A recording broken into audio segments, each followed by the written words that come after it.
Welcome, everybody. This is the DVMUG Zoom meeting. It's Tuesday, August 20th, 2024. I have for you today some news, which I forgot to put the word news up there because I didn't have many news until this morning, and 5 videos. Then after that's over, we'll stop the recording and do Q&A on another recording and social hour. So here we go. We'll start with the news. Go forward, please. There we go. This is the news I started to put in this morning. You've probably heard about this. Yeah. Hackers leaked 2.7 billion data records with Social Security numbers. Well, you notice that's more people than are in the United States. It doesn't just include the United States, it includes Europe and all over. And the second news item is how to check to see if you're in there. I checked and I'm in there 10 times with different phone numbers and mailing addresses from 20 years ago that I haven't had. So it's pretty bizarre.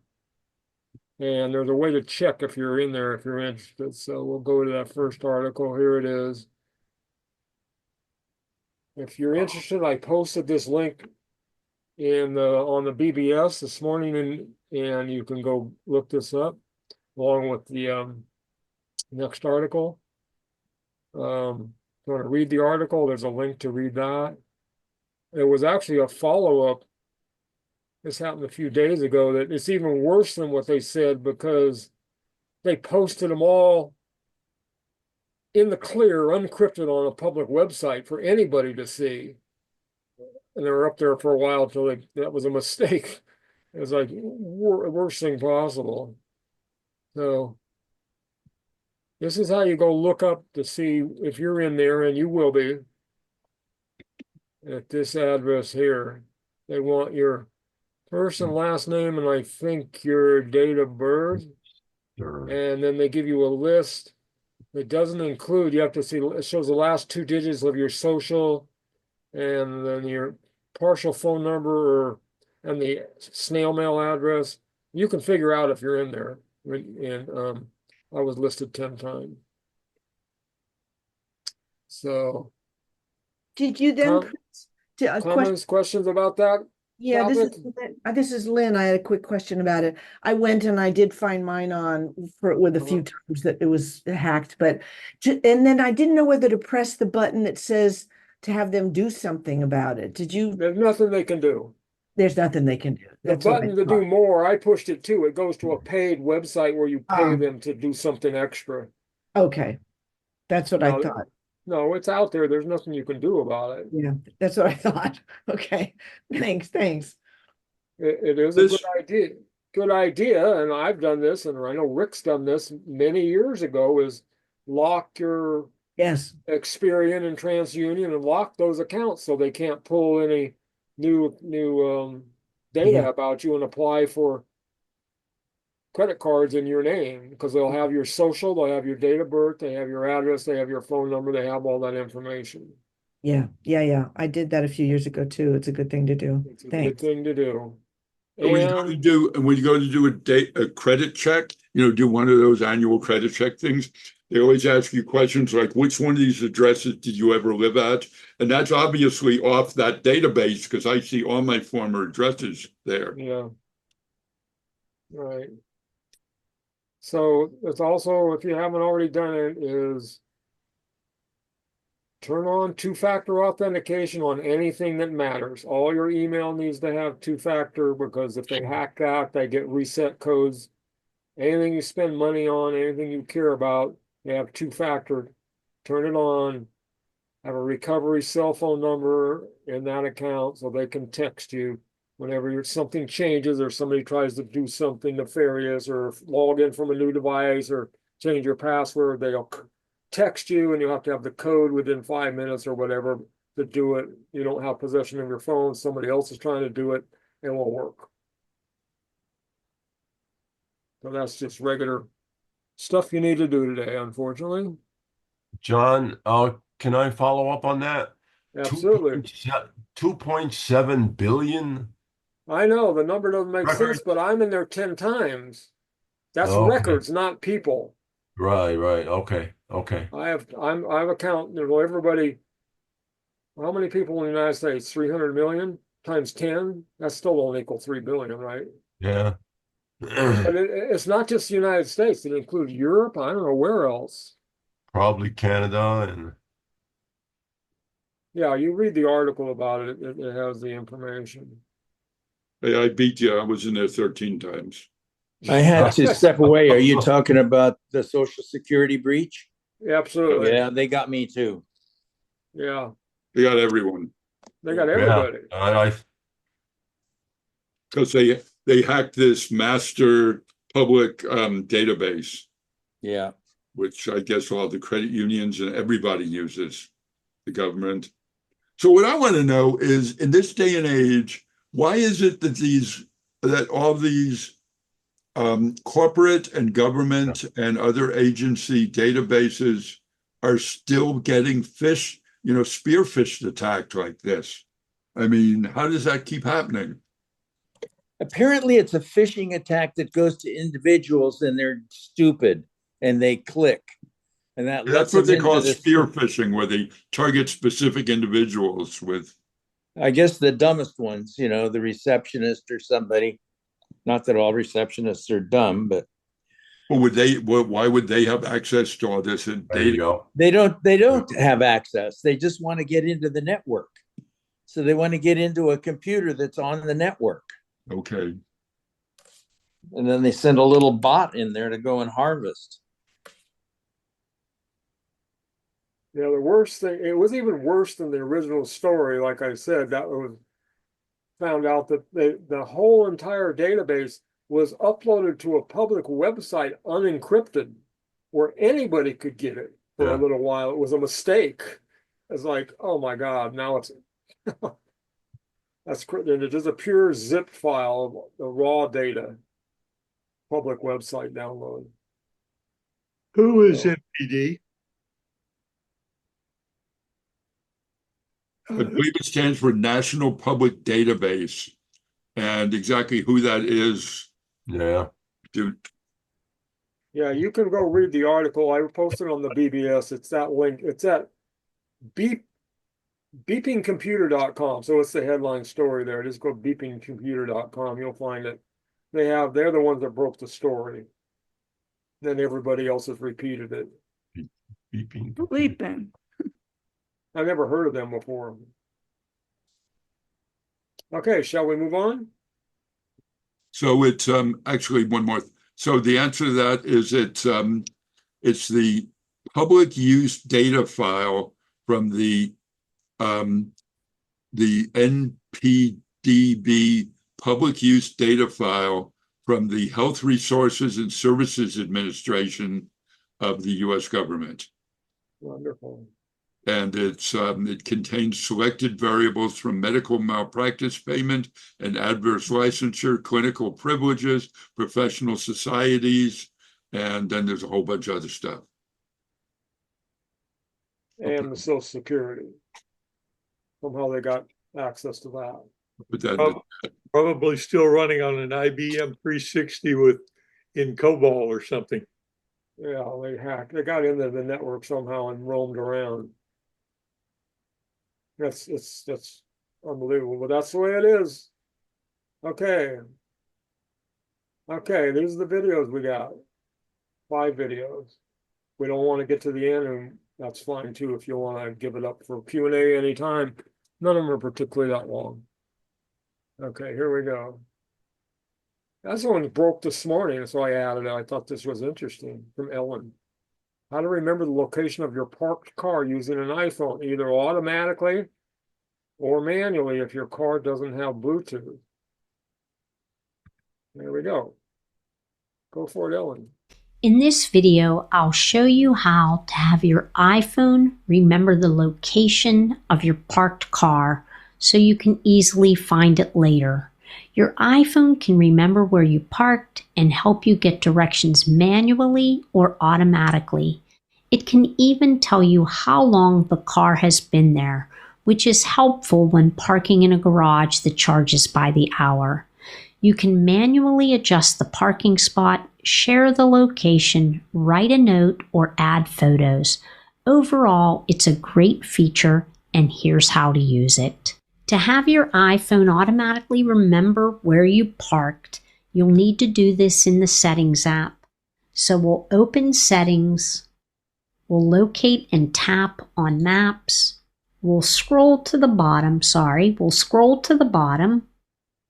and toggle on the switch where it says Show Parked Location. And now when you go anywhere and you connect your iPhone to your CarPlay or the car's Bluetooth system, when you disconnect from CarPlay or Bluetooth and exit the vehicle, Apple Maps will drop a pin at this location. You will receive a park notification on your iPhone. Tap it or use Apple Maps to get directions to your car when you want to return. If your car doesn't support CarPlay or Bluetooth, ask Siri to remember where you parked. You'll invoke Siri on your iPhone, say, "Remember where I parked my car," and Siri will remember that. There are 3 ways that you can locate your parked car. You can use the Apple Maps notification you received when you disconnected from Bluetooth or your CarPlay. You'll tap on the notification and that'll get you directions to your car. You can ask Siri, "Where did I park my car?" So if I say, "Hey Siri, where did I park my car?" Here's your car. I'll get a notification on the screen. I can tap on that notification and Siri will help me get to my car. You can also use Apple Maps. So if I've dismissed the notification of my parked vehicle, I can open Apple Maps, which I'm already in. And if I scroll down under Recents, you will see a parked car notification there under Recents.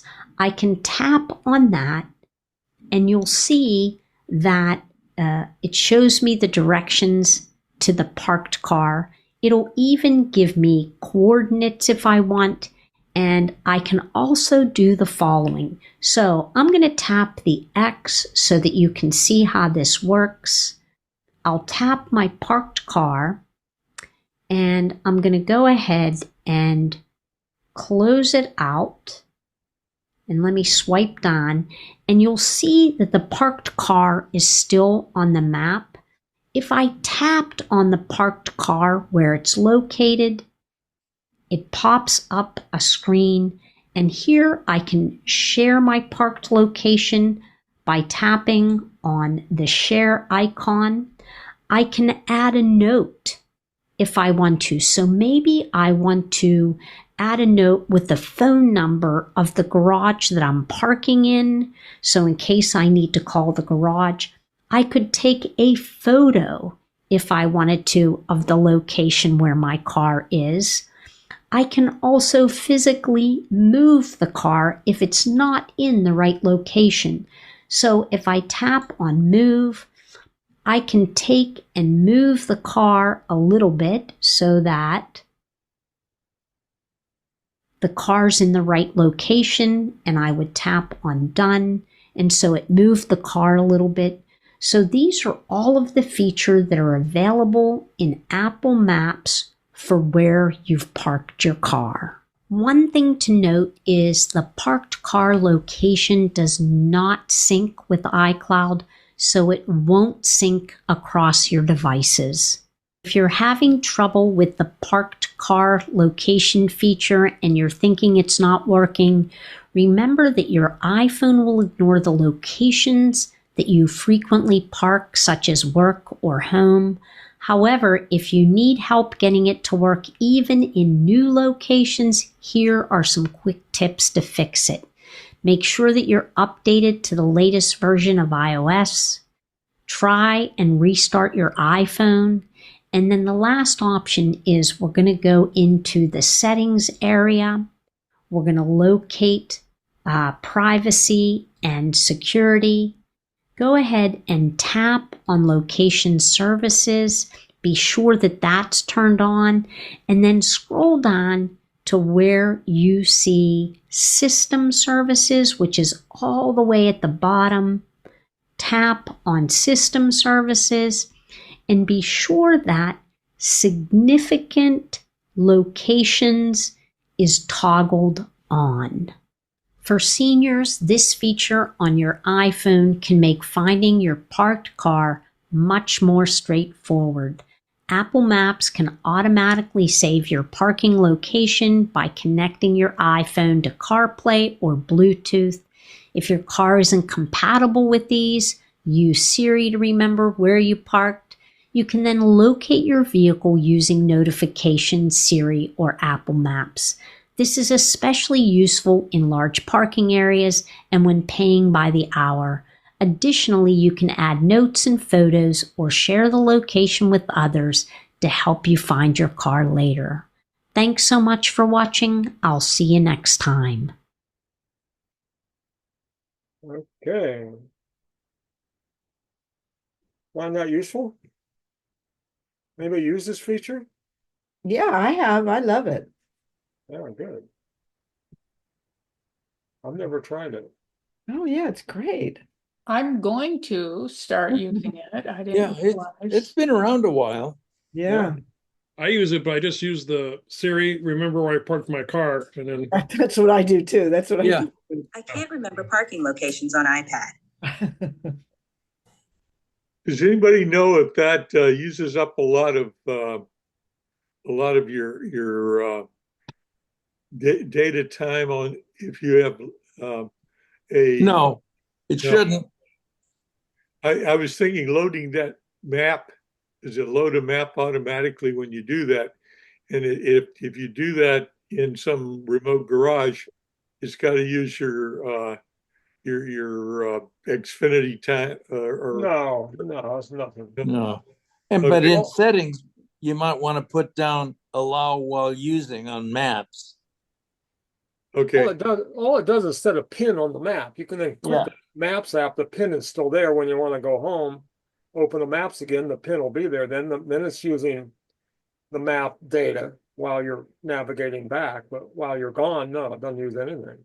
No, I didn't mean that. But if you have a say, I only have about a gig worth of data download on my iPhone account, and if I'm downloading maps a lot, using this, it could kind of chew up quite a bit of Downloading data. maps can use if you're driving, watching the map, and it's changing as you're going on a long trip.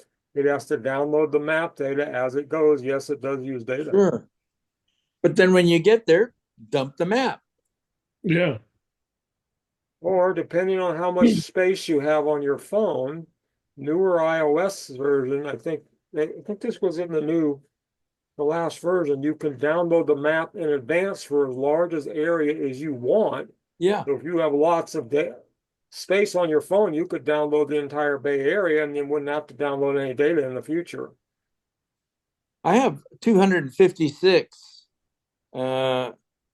capacity on my phone, and I only use about half of it. And geez, I copied European maps and all kinds of stuff.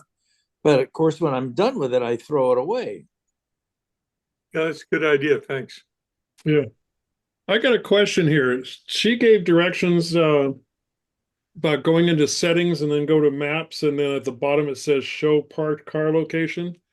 Yeah. Yeah, mine doesn't have that. You don't have that switch? No. It's probably an updated iOS. Maybe she's on 18 or something because the bottom. Oh, that No. exists. No, that feature's been around for a while. Yeah, but Mike's got an SE. No, he doesn't. Oh, he doesn't? He's got a 13. Oh. That should work. One would think. Good. Like I said, I use it. I say, Siri, remember where I parked my car, and I go about my business. But I was checking the way she did it because, quite frankly, I was going to show my other class that, and it turns out it doesn't have that thing at the bottom. My extension just says ride booking and restaurant bookings. Hmm. There's no show park location.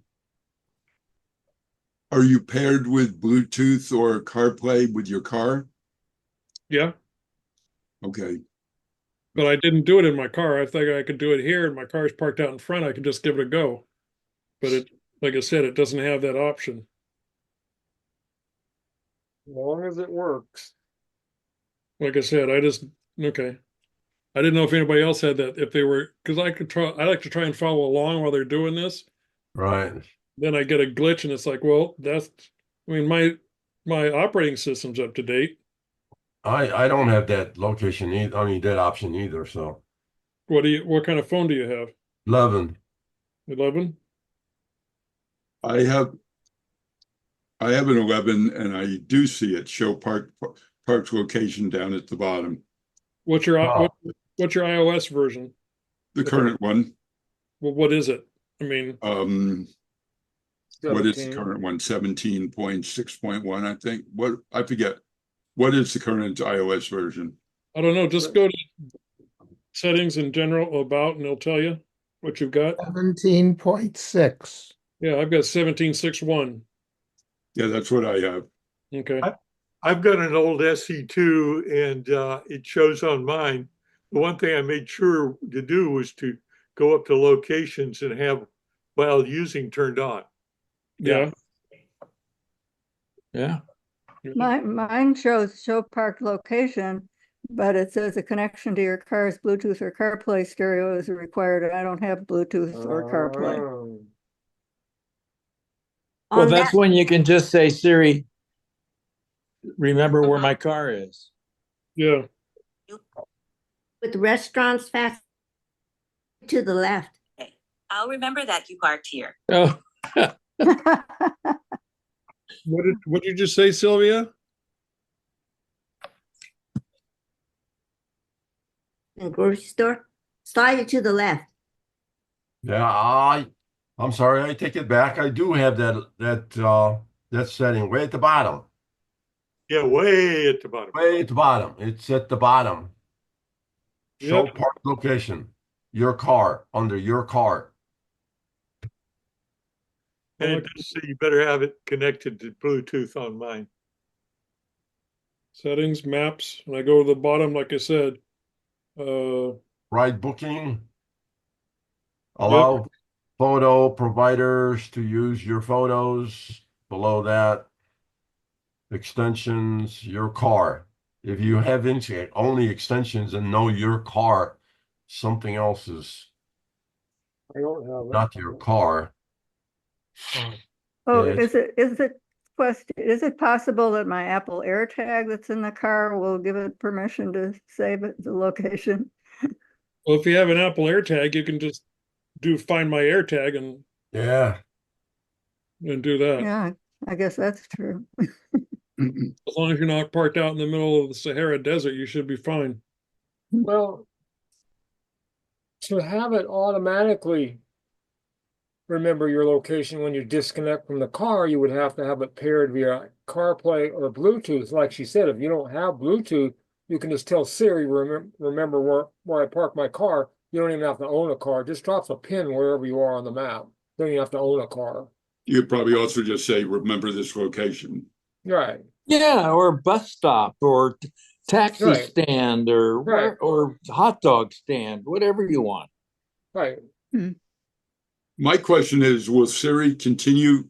Will all these pins be remembered, or does it forget a pin next time I park somewhere else? I think they stick. Because you know Yeah, but how you can delete them. Google Maps will send you like a periodic summary with a map saying, this is everywhere you've been in the last 6 Yeah. months or whatever the time period is. And it's pretty amazing because, wow, look at all that. I didn't even have Google Maps open and it was Yeah. tracking me. Okay. Any more about this map thing? Guess Shall we not. move forward? Anybody else? Next. That's from Gary. How to erase and reset your Mac. Because you want to sell it, give it away, recycle it, whatever, you got to erase it first. So on the newer Macs, that's real easy. It's like the phone, you can say erase. The older ones is more difficult. Hi, this is Gary with MacMost.com. Let me show you how to erase and reset your Mac. MacMost is brought to you thanks to a great group of more than 2,000 supporters. Go to MacMost.com/Patreon. There you could read more about it, join us, and get exclusive content and course discounts. Now, there are 2 times when it's critical that you erase and completely reset a Mac.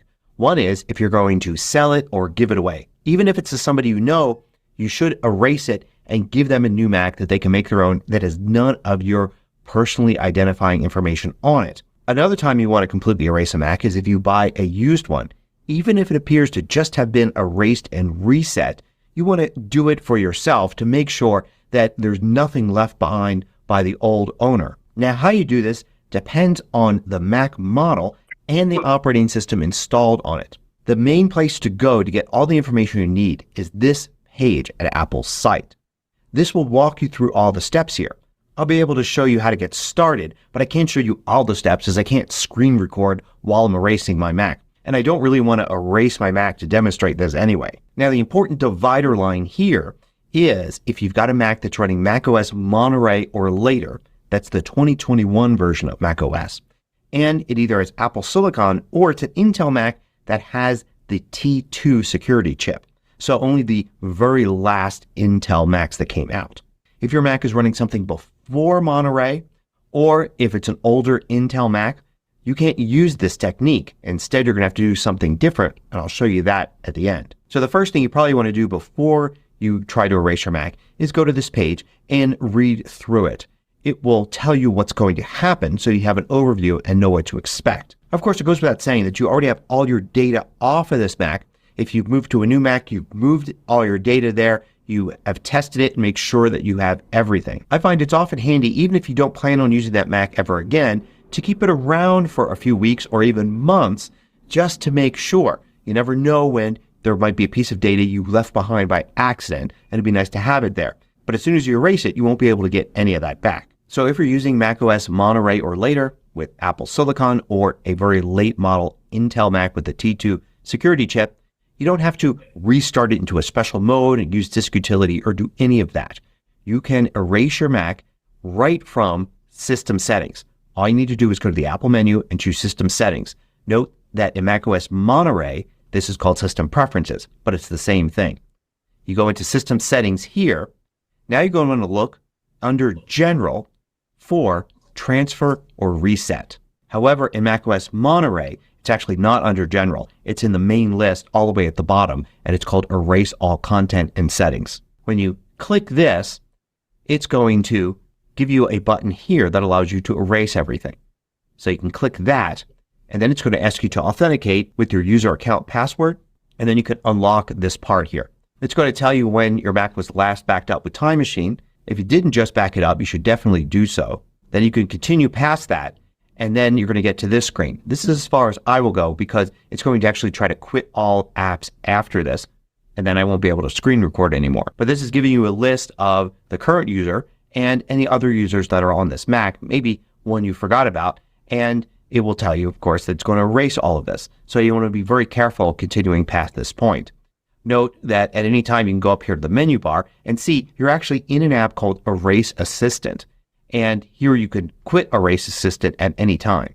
Part of the process is going to have you sign out of your Apple ID, and that will disconnect it from Find My, so you can no longer find the Mac, lock it, or erase the drive remotely. Let's get back to this page at Apple's site here. Let's say you're using macOS from before macOS Monterey, or you have an older Intel Mac. Then you can't use Erase All Content and Settings. Then it will take you to this part of the page here and show you the steps for erasing an older Mac running an older version of macOS. Read all of this carefully to see what applies to you. If you go to what to do before you sell, give away, or trade in your Mac, then you can scroll down here and see if your Mac doesn't have Erase All Content and Settings and see all of the steps here. You're going to have to do a lot of different things. After, of course, getting all your files off of it, you're going to have to sign out of iTunes, sign out of iCloud, sign out of iMessage, unpair Bluetooth devices, and then finally erase your Mac by shutting it down and restarting it into recovery mode. And it gives you the steps here. So if you want to sell or give away your Mac or even just send it into a recycling center, you want to make sure you completely erase it first. Also, if you're buying a used Mac, make sure that you erase it completely as your first step so it is totally yours when you're starting off. Hope you found this useful. Thanks for watching. Alrighty then.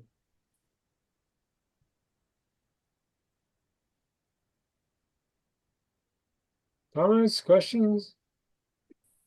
Got a question about buying a new Mac and transferring your time machine to the new Mac.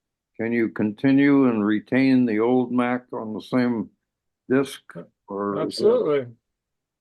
So how, if you wanted to search something in Time Machine from your recently retired Macintosh, you can find it separately on the Time Machine then? So do you intend to keep the time machine and use it after you're migrated? You can return the time machine to the old Mac and continue to back it up? I thought I'd retain the information from my retired Mac and It start does not, adding new the time information. machine is not altered when you migrate. You can return it to the old Mac and continue to back up.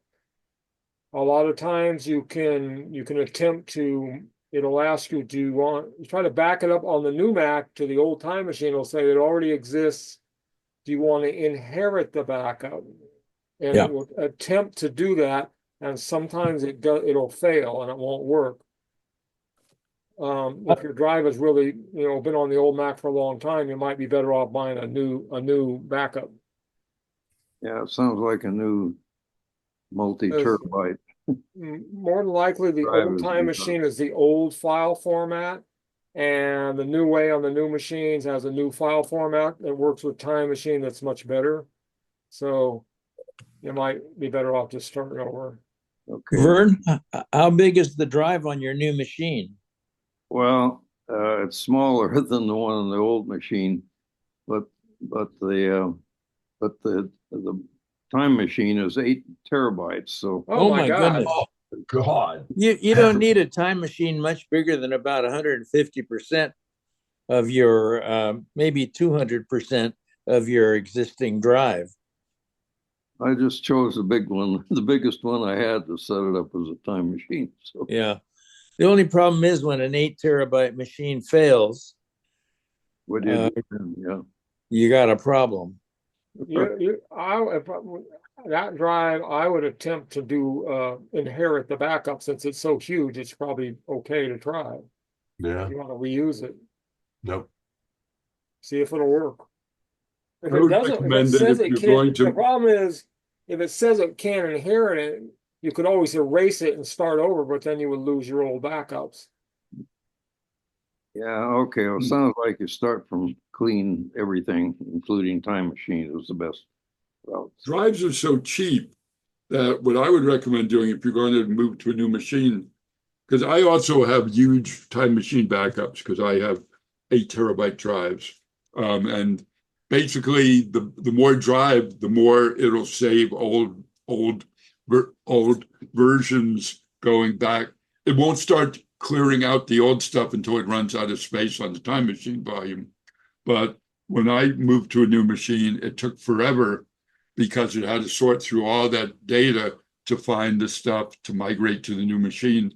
So I realized I would have done better to just get another drive, do a fresh time machine backup, and then migrate from that. And also drives are so cheap, you might as well just keep your old time machine backup and start a new one on the new machine for going forward. Yeah, I always recommend a new drive for a new machine too. I'm convinced. Thank you. Okie dokie. Anything else? Moving on. This is from our friend Rich. 5 clever YouTube tips. If someone would have told me a couple of years ago that in a couple of years you'll be making YouTube videos that millions of people all over the world would be watching, I never would have believed them. Well, here I am. But even though I swim in these waters, I still have to figure out how to use the YouTube app every once in a while. And that's because it changes. When I told my wife I'm making another video on the changes in the YouTube app, she just said, typewriters never changed. Hi, my name is Rich. I make easy to follow videos on how to use your iPad and iPhone. And today is no exception. The YouTube app does indeed change over time and usually for the better. But sometimes it can be a little confusing too. In fact, the way the YouTube app looks on a 13-inch iPad every once in a while is a little different than how it looks on a smaller iPad. Anyway, today I'm going to show you 5 clever tips on how to use the YouTube app. Okay, let's get started.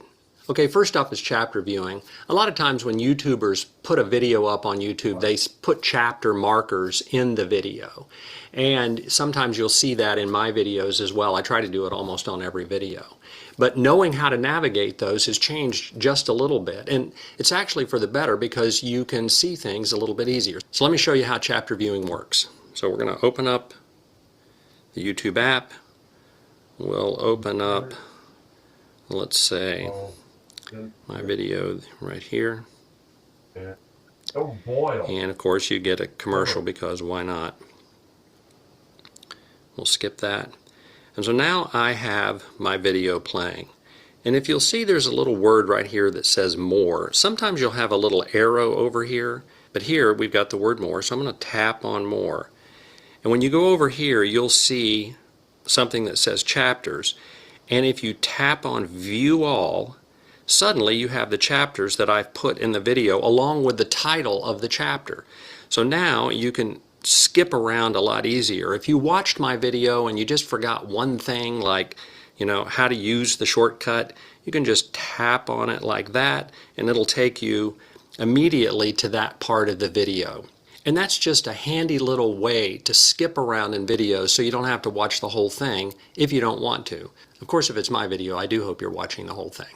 Next tip I want to show you is that there's actually a transcript that YouTube puts up of your video. Now, I'm not sure if this is the same all around the world, but it's certainly in English-speaking countries. And if you'll notice here right below chapters, you've got something that says transcript. And you can tap on show transcript. And now you've got a transcript of everything that I'm talking about. So sometimes you're trying to remember something, maybe you watched in the video before and you remember a word or two. Well, now you can actually go in and look for that and try to find it in here if you want to. But each one of these little sections you can also skip to. So it's much granular than chapter markers. So if I want to just skip to 6 minutes and 25 seconds, I'm there. If I want to skip back to 6:12, I'm there. So you can sort of easily rewind and go back and watch a section of the video if that's what you're trying to do. And the transcript just makes that so much easier to do. It's pretty handy. I get a lot of comments in the videos that I put out that people are grateful that I put these simple and easy to follow videos out there and they'd like to know where they can find my other videos. Well, if you've found one video, you can find all of my videos and it's pretty easy to do. So here again, we're watching one of my videos. And over here is a little avatar of me beside my name. And if you tap on that avatar, or picture in this case, it'll take you to all of my videos right here. Of course, the video you were watching is still playing. You can close that if you want. And then you can go over here. There's a home section on my YouTube page that just has some of the more popular videos. But if you want to look for all of them, you can just tap on videos. And now here they are, sort of in chronological order through time. And all the videos are there. And that all came from just tapping on my avatar right there while you're watching one of the movies. An easy way to navigate to a YouTuber's homepage. Okay, this next feature is really handy. I don't know about you, but when I'm watching YouTube videos, sometimes I need to watch it a time or two. And what happens is I watch the video and then I go watch some other video and now I got to figure out how to get back to the first video I watched, or later in the day I start thinking about what video did I watch earlier in the day, and anyway, it's just a mess. But you can save a video to a playlist and it's very simple to do that. So here we've got a whole bunch of videos, but we'll go back to my video here. You have three little dots right there, and if you tap on those three little dots, you can save it to watch later. Now maybe you've already watched it, but you can just tap on Save to Watch Later, and now you're good to go. And how you get to that video is you go down to your avatar, which is down here on the bottom where it says You, and you can tap on that. And here are my playlists, and right here I've got one called Watch Later. And if I tap on that, there's the video that I just saved. And you can save a whole lot of videos there that you might want to follow up with, or you might want to watch more than once. Just a handy way to keep tabs of an important video. Okay, this next feature is a great way to search for something.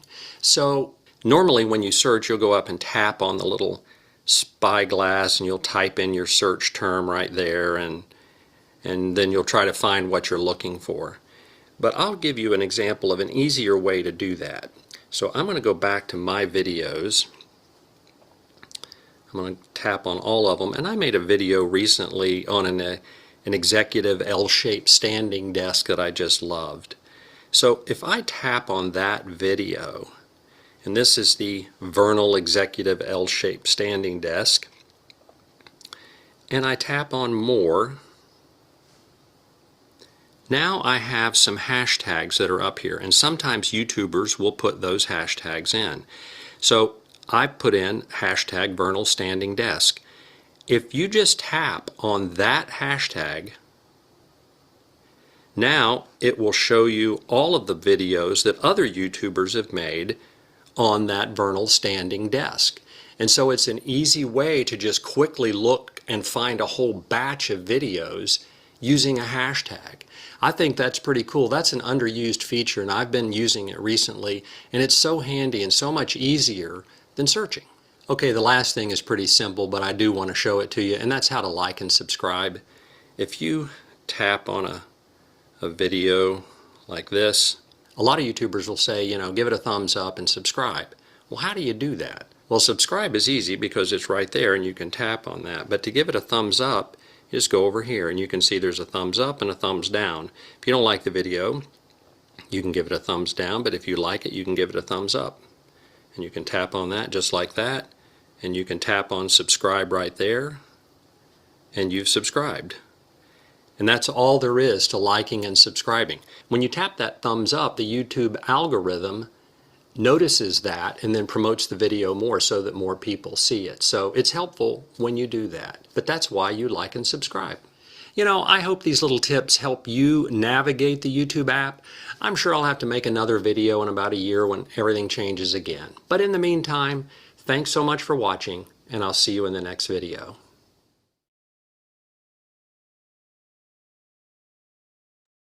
Little self, you're muted, Rick. I mean, John. Doing a little self-promotion there, Rick. John, you're Rich. muted. Don't mute me anymore because it's hard for me to get it back. Okay. Okay, I muted you because somebody was talking and I couldn't tell who it was. Okay. So I muted everybody who was unmuted. I actually think it was Bruce, probably. Comments, questions about I heard YouTube? that. So the web interface is quite different from what he was showing. Right, he's showing you an iPad because he's an iPad iPhone channel. But everything you do in the iPhone or the iPad or on the Mac or on the web or on your Apple TV, that shows up. So I see stuff all the time on the Mac, and I want to watch it later or something. I'll push watch later, and then later than that night I'll go and I'll turn on the Apple TV on the YouTube, and all my stuff is there, and I can watch it and save it. It's all saved for later. All my subscriptions are there and everything. Go ahead, Jan. I have a real stupid question. I don't understand hashtags. He talked about, you know, looking for the hashtags, whatever. How do they apply here? Or how do you know one? Well, hashtags started on Twitter. It's basically the pound sign with a word. It's just like a tag they put on there. So if there's 10,000 videos and 40 of them put that pound DVMUG on them, then you search for that hashtag and you'll find all those. I It's a looked way for to, hashtags. I couldn't see any there, but maybe I wasn't looking in the right place. This video is sponsored by our. well, you wouldn't put a hashtag on. The creator, I believe, has to put a Right, hashtag on there. So if right, they but I didn't, didn't, if they didn't put it on there, you wouldn't see any. I didn't see any. Well, it depends on what, every video is separate. I If you think go to, maybe what he's calling a hashtag on YouTube is a URL. Oh, it's not a number sign? I'm not sure. I don't see any. oh, I saw the number sign. Hashtag, people use them on Facebook. They use them all over the place. Go to his channel and look at his videos. He does it, so you will see them on his. I'm looking at one of his videos and I don't, oh, I see it's just a word. It's not. Oh, Doesn't no, have a pound doesn't. sign. No, that doesn't do it. I'm not sure where it is. I'm looking at the web though.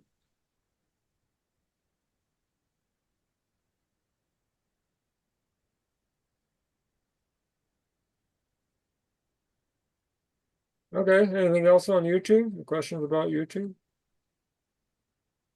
What does subscribe actually do? You subscribe to that channel so you can also get you can set a notification. So you will get a notification when there's a new video posted. But when you're subscribed, you can log into your account and you can go to your subscriptions. I'm subscribed to, I don't know, 100 different channels. So I can go on the Apple TV or on your phone or whatever and just scroll through all your subscriptions and click on one. You'll see all the videos, see if they're the new Okay. one or watch an old one or whatever. Oh yeah, I see it's in the sidebar. Yeah, subscriptions.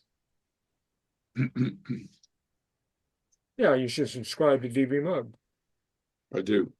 And you'll easily find your stuff that you like to watch all the time. I mostly use that on the Apple TV because it's hard to navigate, there's no mouse, and so you got to use the remote, but it works great.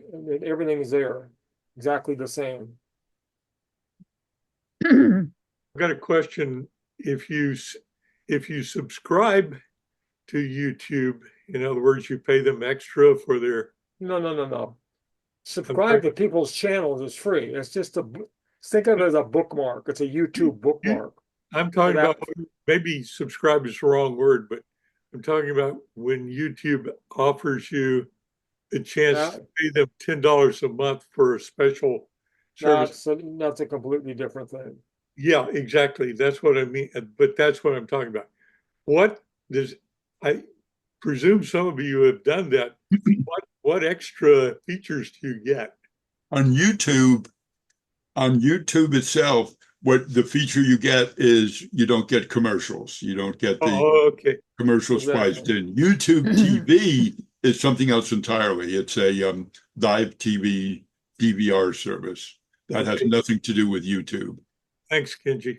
The other thing on YouTube, when you're subscribed, is you can download videos for viewing offline. There's other ways to do that. You mean if you have the premium service? Yes. Okay. So YouTube has always made it difficult to download stuff, but there's always ways around it.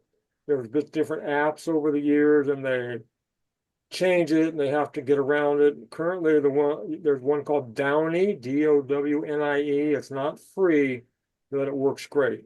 You find the URL and you paste it into Downie, and it downloads it and onto your computer, and that's how we're watching these videos. I've downloaded them. I wish the YouTube would charge a little less for their ad-free service. Amen. I would definitely subscribe to it because I hate having these intrusive commercials pop up in the middle of the video, but it's too expensive. Yeah, it's almost $12 a month. And if they would cut it down to maybe $5 a month, they'd probably get 3 times the number of subscribers. I agree. They're putting more and more commercials in. And as a YouTube TV subscriber, I wish they just throw it in for free for me, but they don't do that. There's no benefit at all. A lot of people are putting inline commercials where they do it right in their video, where you can fast Yes. forward through them, but they're actually doing like a radio show where the guy who's the host of the video is doing a live commercial inside of the video. But that's where the chapter markers are good, because you can see where the commercial ends and just skip forward. Yeah, those are not hard to skip through on the Apple TV. But they're getting paid directly for that. They're not getting paid from YouTube. Right. Separate income, so they're getting double dipping. Okay, any more YouTube questions? Okay, let's see what next one we got. Go forward, please. Okay. And Gary says extract parts of PDFs with preview. Okay, here we go. Hi, this is Gary with MacMost.com. Let me show you how you can extract parts of a PDF document into a new one.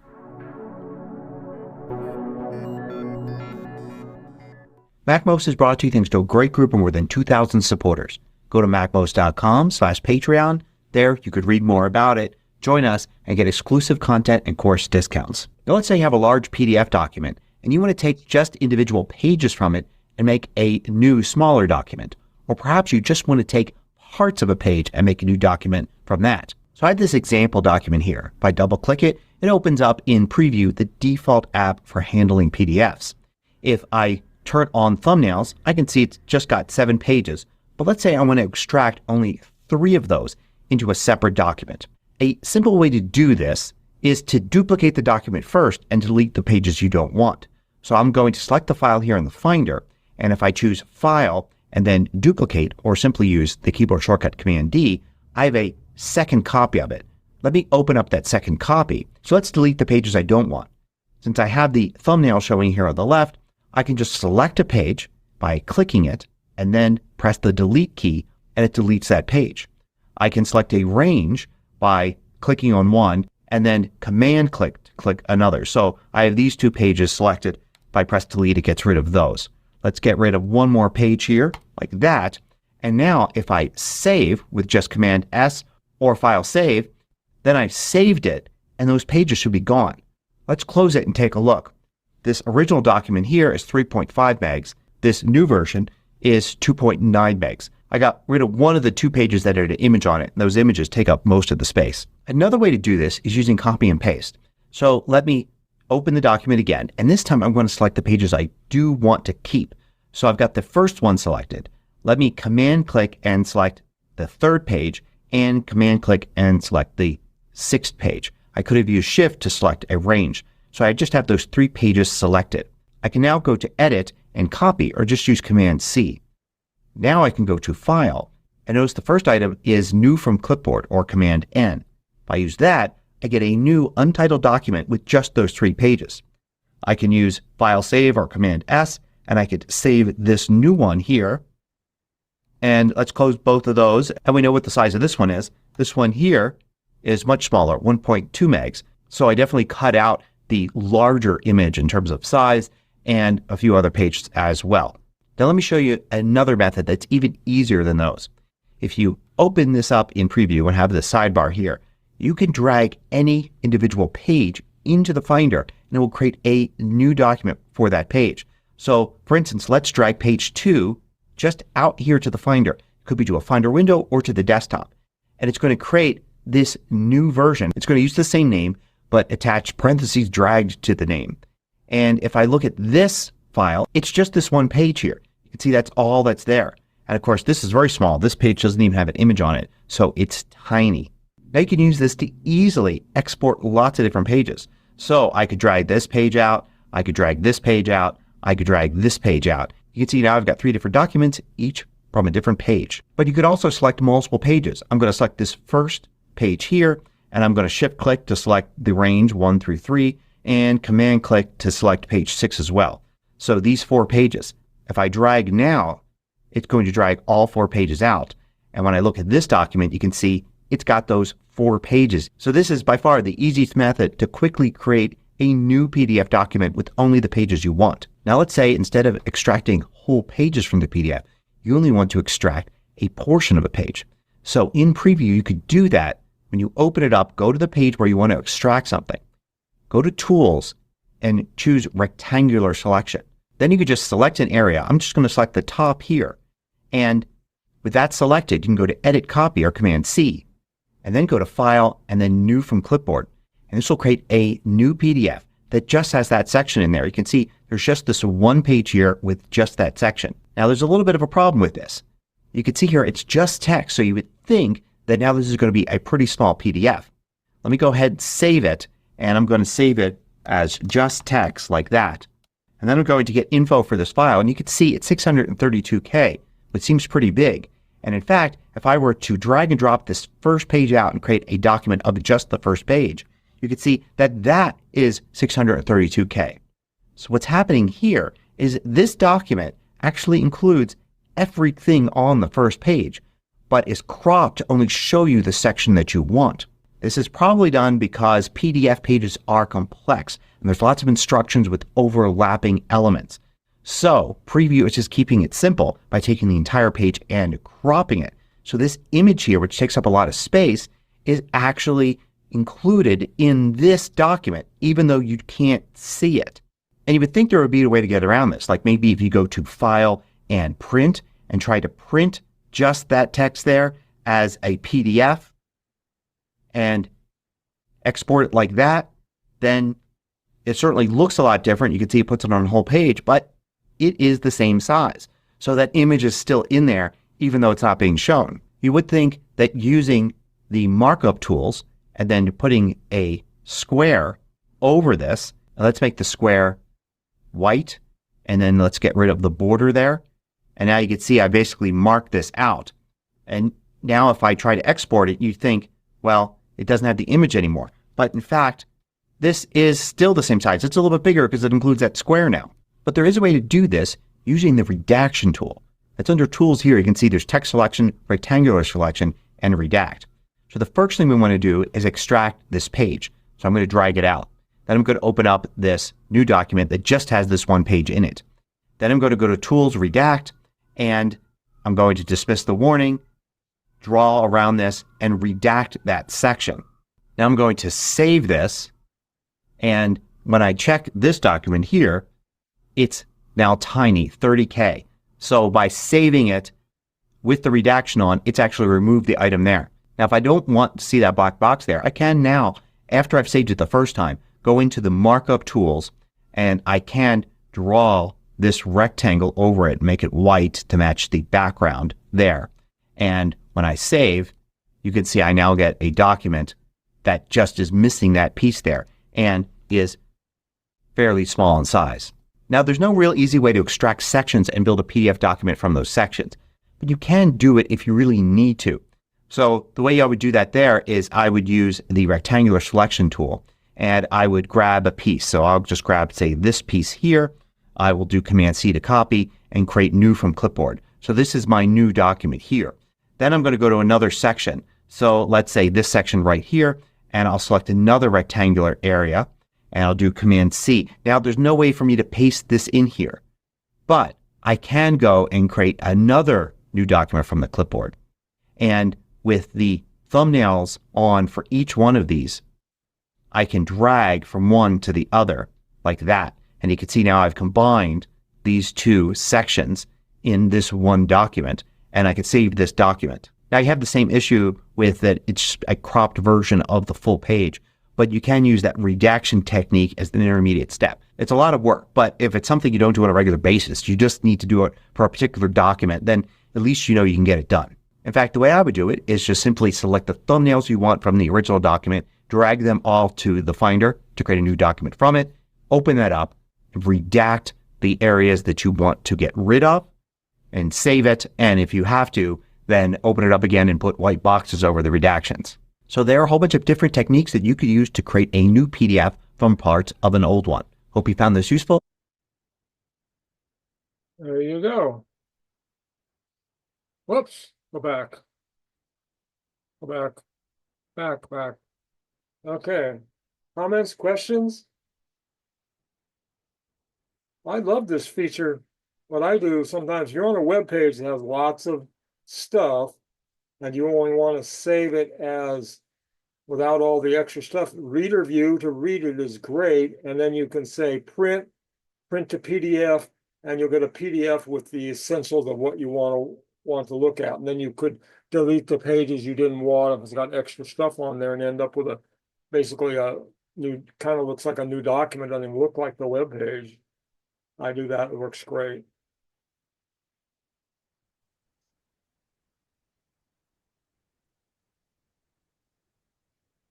Anybody else? Y'all still here? I can't tell. I never had to do that much manipulating PDFs. So my problem was trying to fill it in with text that wouldn't fit. But I got it going. Slowly but surely. I suspect most people don't use that. It's a great feature kind of thing. to do that kind of stuff. It saves you a lot of time, but I think probably the easiest way is just save the link and then take what sometimes you're on a page and that page disappears, and that's something you want later, like they changed the page or they took it down or whatever. You want to make sure you have it. And that's reader view and print as PDF, and then you got it. Yeah. And you can, and if it's got, like I say, lots of extra stuff that you don't want in there, and you just want a certain part of it, just delete the pages you don't want. Yeah. You end up with a pretty small document. Yeah. Whatever floats your boat. Okay. Next video. Ready? Go forward. I think this is the last video. This is Ellen. How to restore missing and deleted apps from the iPhone or the iPad. Deleting apps to increase storage can be necessary. But what happens if you need to reinstall the app and can't recall the name? Or what if you've deleted an app by mistake and need to restore it? There are multiple ways of restoring apps to your iPhone and iPad, and in this video, we'll take a look at your options. While I'm going to show you this on my iPhone, it can be done just as easily on your iPad. If we haven't met, I'm Ellen from Ellen's Tips for iOS, where I help seniors master their iPhones and iPads.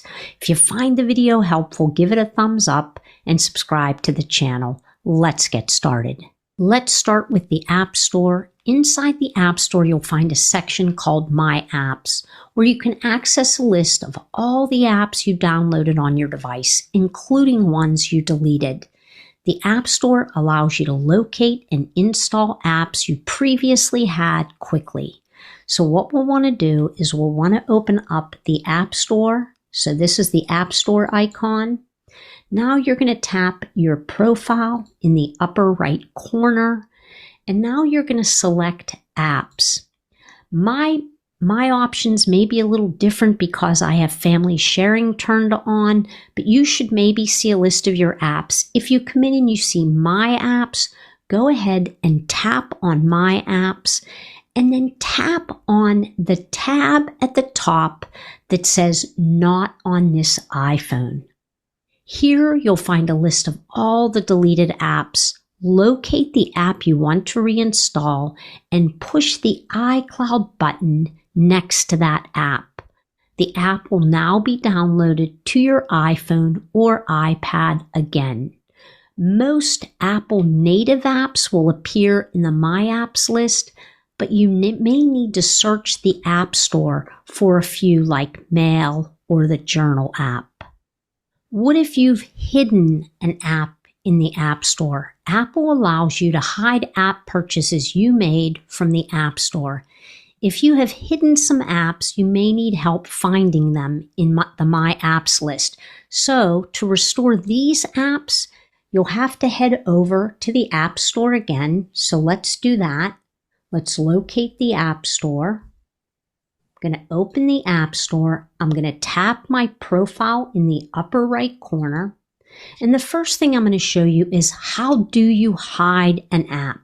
So if I come into the Apps section and tap on My Apps, if I want to hide an app, if I push and hold on that app, you'll see a pop-up option at the bottom that says Hide. If I tap, that app will now be hidden from the My App section.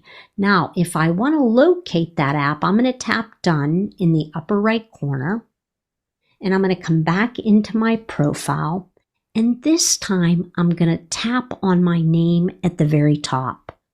Once I tap on my name, I'll come into an area of settings. And if I scroll down, you'll see Hidden Purchases. If I tap on Hidden Purchases, the apps that I have hidden will appear. If I tap on Unhide, if that app is not on my device, it's going to take me to the App Store where I can go ahead and download that app. I'm not going to do that at this time. I'm going to tap Done, but it'll no longer be hidden. If I tap on Unhide and I want that app, I can just tap on it. I can tap on Open, and now that app has been restored to my device. If you can't find the apps you need on your home screen, it doesn't mean you deleted them. You may have placed them in a folder, or maybe they're located in the app library. So to find those apps, you're going to slide the screen to your left, the home screen, until you come in to the app library. You can search in the app library by tapping into the section above that says App Library, and you can type in the name of the app, or if you need to, you can scroll through the apps and they will be in alphabetical order. If you want to get to an app more quickly because you know it starts with a W, you can tap on the W on the right-hand side, and that will quickly take you to that area. Another option is you can scroll through the categories that Apple has already set up for you on your device and locate the app that way. So those are a couple of easy ways. If you don't see the app on your home screen, just come into the app library and locate it that way. The last method I'll show you, and it really is the last resort for locating an app, is you can use an iCloud backup to restore deleted apps. But this method must be followed cautiously. Using a backup will restore your previous data, but will replace all the current data that was added to your device after the backup was taken. Restoring from an iCloud backup can take time depending on the size of your backup and the internet speed. To use this method, you're going to open up the Settings app. There it is. You're going to make sure that you're on the main settings page, scroll and tap on General. Scroll to the very bottom and tap on Transfer or Reset iPhone. You would choose Erase All Contents and Settings, and then you would follow the procedure step by step. I really do mean that this is a last resort, because when you restore the device, you'll need to pick a backup previous to, when that app was on your device so that it can be downloaded again.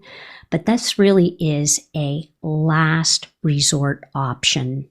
Hopefully these methods will help you restore deleted apps and find apps on your iPhone and iPad. How you restore them is up to you. If you have any questions, ask them in the comments section. I'll happily reply.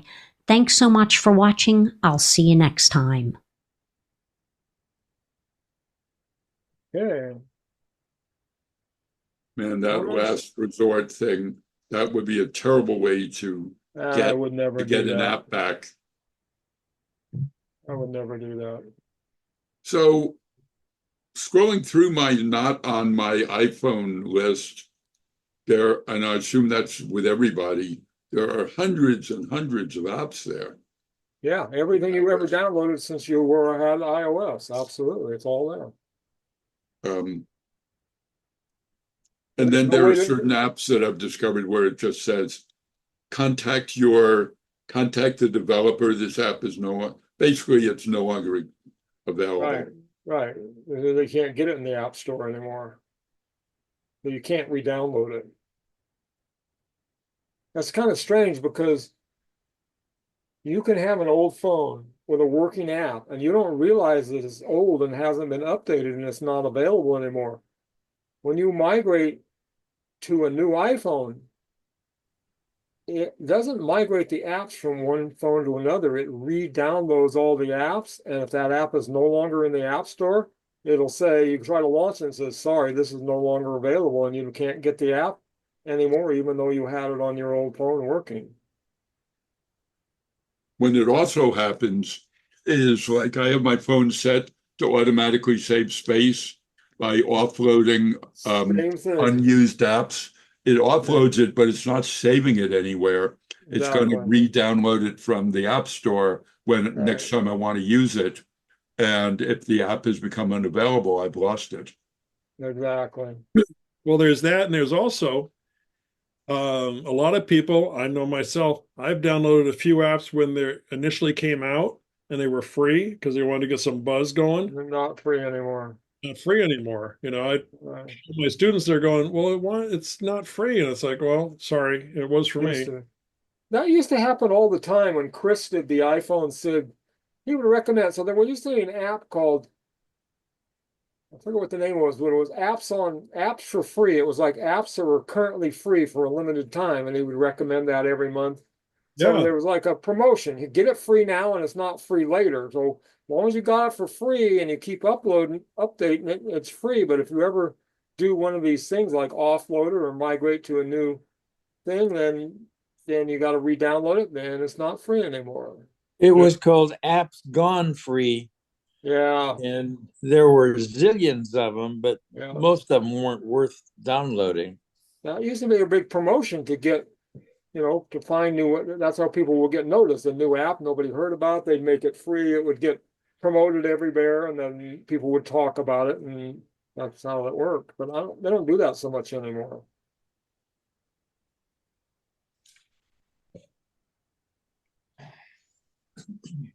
And there's a lot of dead apps that were like, released 10 years ago, and then developers no longer around, and the apps are dead and never got upgraded.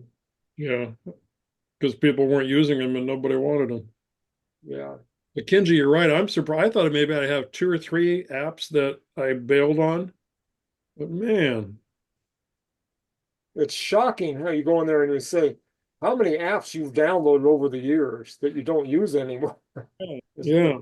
You tried them and you didn't care about them anymore, so you deleted them. You can't get them off the list. You can't edit the list and say, I don't want to ever see this again. Well, you can hide them, she showed, right? Yeah, I guess you could hide them. But that would be a lot of work. Well, yeah, but you're not getting rid of it. You're just, it's like, I don't want to clean the room. I just want to close the door. Well, yeah, you can, but it doesn't clean the room any.